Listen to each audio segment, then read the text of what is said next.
کمزور سے کمزور عورت بھی طاقتور ہو جاتی ہے جب اسے عزت دینے والے مرد کا ساتھ مل جاتا ہے۔ اپنی بیوی کو کبھی بھی دکھ نہ دیں، کیونکہ بیویوں کی دنیا بہت چھوٹی ہوتی ہے، اپنے شوہر سے شروع ہوتی ہے اور شوہر پر ہی ختم ہو جاتی ہے۔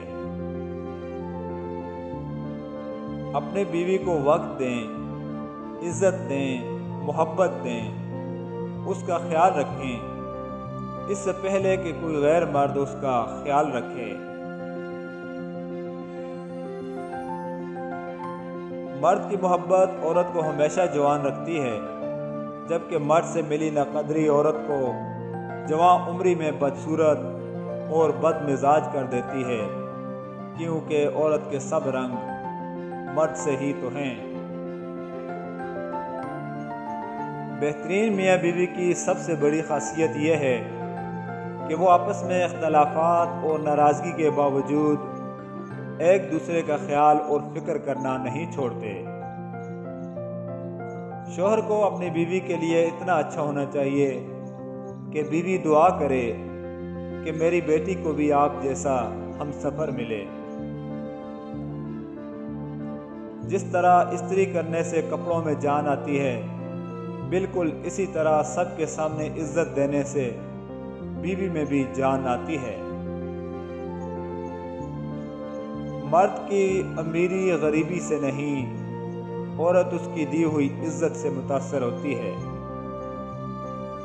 اپنی بیوی کا مزاج پسند ناپسند اور عادات تبدیل کرنے کی کوشش نہ کریں۔ بیوی اس لیے نہیں ہوتی کہ اس کی ٹیلرنگ کر کے اپنے معیار کا بنا دیں، وہ تو بس محبت کرنے کے لیے ہوتی ہے۔ اللہ نے اسے کئی خوبیاں دی ہیں اور یہ آپ کے لیے ایک تحفہ ہے، اس کا بہت خیال رکھیں۔ میاں بیوی کا جوڑا اللہ تعالیٰ کی نشانیوں میں سے یہ ہے کہ اس نے تم میں سے تمہارے لیے جوڑا بنایا تاکہ تم ان سے سکون حاصل کرو، اور تمہارے درمیان پیار و رحمت رکھ دی۔ بے شک اس میں نشانیاں ہیں عقل والوں کے لیے۔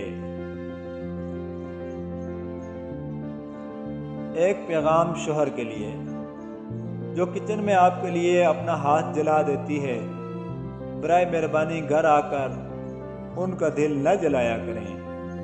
اور ایک پیغام بیوی کے لیے، جو سارا دن گھر سے باہر آپ کے لیے تکالیف اٹھاتا ہے اور خون پسینہ ایک کرتا ہے، برائے مہربانی گھر آنے پر ان کا خون نہ چوسیں۔ مرد کو اس کی بیوی سے بڑھ کر چاہنے والا اور خیال رکھنے والا کوئی نہیں ہو سکتا، اور عورت سے سچی محبت صرف اس کا شوہر ہی کر سکتا ہے، کوئی غیر مرد نہیں۔ رشتوں کی خوبصورتی ایک دوسرے کی بات کو برداشت کرنے میں ہے۔ بے عیب انسان تلاش کرو گے تو اکیلے رہ جاؤ گے، فرمان ہے حضرت علی۔ میاں بیوی میں عشق و محبت بڑھانے کا پاکیزہ نسخہ۔ حضرت عائشہ صدیقہ رضی اللہ تعالی عنہا جس برتن سے منہ لگا کر پانی نوش فرماتی تھی، اسی برتن میں اسی جگہ سے رسول اللہ صلی اللہ علیہ وآلہ وسلم اپنا منہ لگا کر پانی نوش فرماتے تھے۔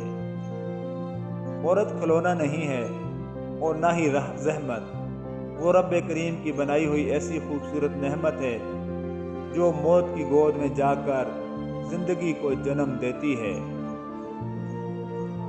اللہ نے عورت کو مرد کی پیشانی سے نہیں بنایا کہ وہ مرد پر حکومت کرے، اور نہ ہی اس کے پاؤں سے بنایا کہ وہ اس کی غلامی کرے، بلکہ مرد کی پستی سے بنایا تاکہ وہ اس کے دل کے قریب رہے۔